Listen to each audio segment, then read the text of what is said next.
কবি শুক্লা মুখার্জির জন্ম এবং বেড়ে ওঠা মফস্বল শহর বর্ধমানের প্রাকৃতিক পরিবেশেই।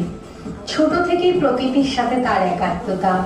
এরপর বর্ধমানের রাজ কলেজ থেকে বিজ্ঞানে এবং তারও পরে বর্ধমান বিশ্ববিদ্যালয় থেকে তিনি আইনে স্নাতক।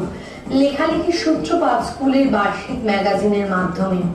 এরপর ইন্টার কলেজ প্রবন্ধ প্রতিযোগিতায় প্রথম স্থান লাভ।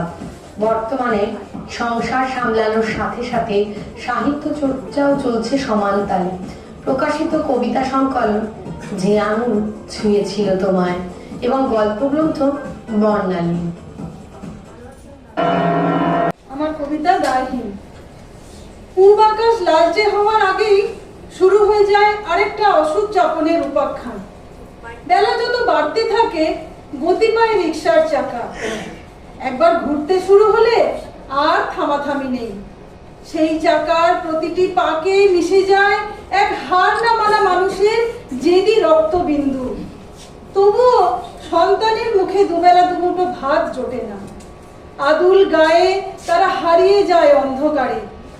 আকাশের তারা আর চাঁদের আলো সারা রাত লুকোচুরি খেলে তার ভাঙা ঘরের ফুটো চাল দিয়ে।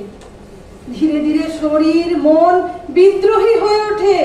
একসময় বাধ্য হয়ে নেমে আসে রাস্তায়, চিৎকার করে বলতে থাকে, এ পৃথিবী আমারও, এ পৃথিবী আমারও। আমরা দূর থেকে দেখি, মজা নিই, কিন্তু অঙ্গীকার করি না। আর এই পৃথিবী ধীরে ধীরে বাসযোগ্যহীন হয়ে যায়। নমস্কার।